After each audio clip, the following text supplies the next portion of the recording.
এই সবাই ধরো।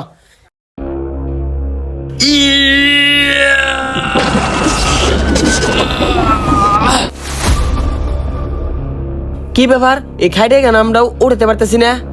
হ ভাই, হঠাৎ করে এমন কি হইলো যে খাড়ি আমাদের কাঁধে তুলতে পারতেছি না? এই সবাই একটু আরেকবার চেষ্টা করে দেখেন তো লাস্টে আমরা উড়তে পারি কিনা। হ হ, সবাই ধরেন।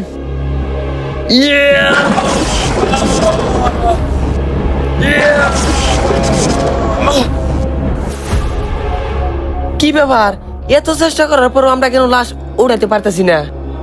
হ ভাই, হঠাৎ করে এরকম হইতেছে কেন? আমি তো কিছু বুঝতে পারতেছি না।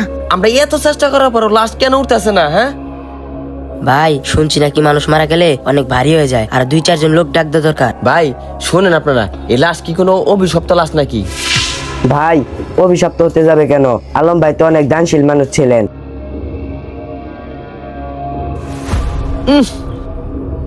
লাশ থেকে কেমন জানি দুর্গন্ধ বেরিয়েছে। কি ব্যাপার ভাই, আপনারা এখনো লাশ নিয়ে যাইতেছেন না কেন? আমার তো কবর খোঁড়া শেষ কখন। ভাই আমরা তো লাশ নিয়ে যাইতেছিলামই, কিন্তু আমরা লাশ কাঁধে তুলতে পারতেছি না। আরে আশ্চর্য, লাশ উড়াতে পারতেছ না মানে? আরে ধরেন আমার সাথে।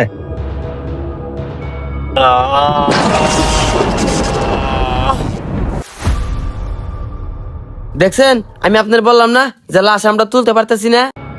ভাই, এরকম হওয়ার কারণ কি? এক কাজ করেন, আপনারা এখানে থাকেন, আমি ইমাম সাহেবকে যাইয়া ডাকে নিয়ে আসি।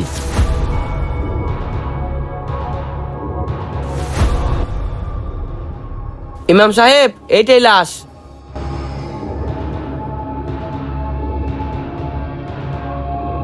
আচ্ছা, আপনারা কি লাশের ব্যাকগ্রাউন্ড সম্পর্কে কেউ কিছু জানেন?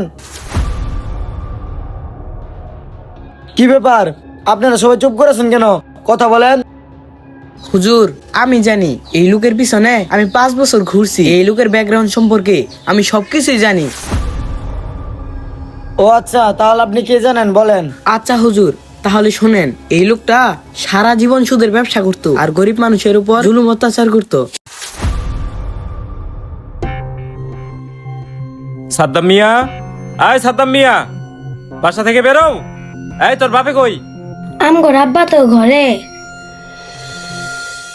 কি ব্যাপার আলম ভাই, আপনি আসছেন? কি ব্যাপার সাদ্দাম মিয়া, তুমি কতদিন যাবত টাকা নিছো? লাভের টাকা দাও না কেন? 2 মাস যাবত আমি বারবার তোমার বাড়িতে আসার পরেও তোমার বাড়িতে খুঁজে পাই না। কারণ কি? কি শুরু করলা? সমস্যা কি তোমার?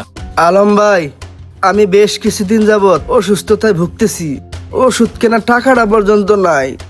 আমার ছেলের জন্য বইটা পর্যন্ত কিনে দিতে পারতেছি না। আমাকে একটু সময় দেন, আমি আপনার টাকাটা পরিশোধ করে দিব।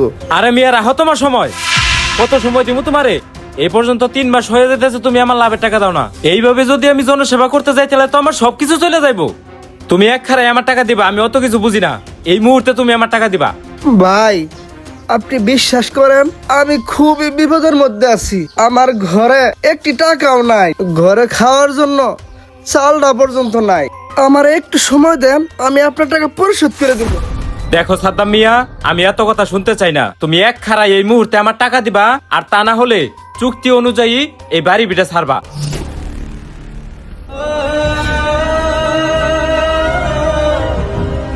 ভাই গো, আমি আপনার দুটো হাতে পায়ে ধরি, আপনি আমার প্রতি একটু রহম করুন। আমার এই বাড়ি বিটা থেকে উৎখাত করবেন না। আমার এই বাড়ি বিটা ছাড়া আর কিচ্ছু নাই। আপনি যদি আমাকে এই বাড়ি বিটা থেকে তাড়িয়ে দেন, তাহলে আমি এই ছেলেটাকে নিয়ে কোথায় যাব? আমার প্রতি একটু রহম করুন ভাই। যা সর এখান থেকে। দেখ, তোরে আমি যা বলছি তাই, আমি অত কিছু বুঝি না। তুই এই মুহূর্তে বাড়ি ছাড়বি। এই, ওদের বাড়ি ছাড়ার ব্যবস্থা কর।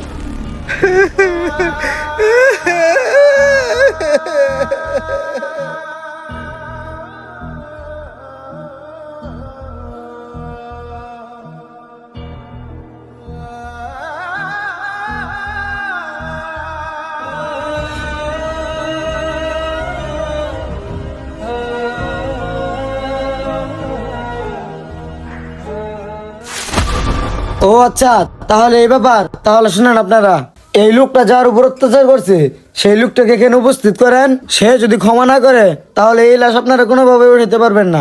আচ্ছা হুজুর, ঠিক আছে, আমি ওই লোকটারে নিয়ে আসতেছি।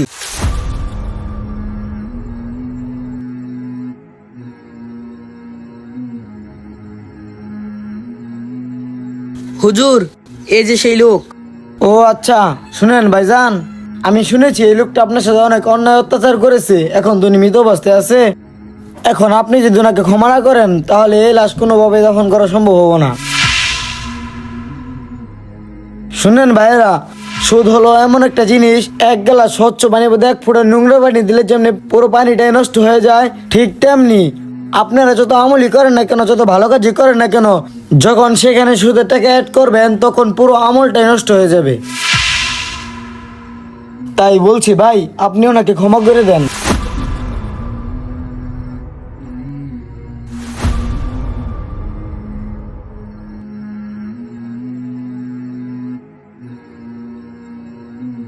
হে আল্লাহ, তুমি এই লোকটাকে ক্ষমা করে দিও। আমি আমার তরফ থেকে তাকে ক্ষমা করে দিলাম। ভাই, এই লাশটারে ধরেন সবাই।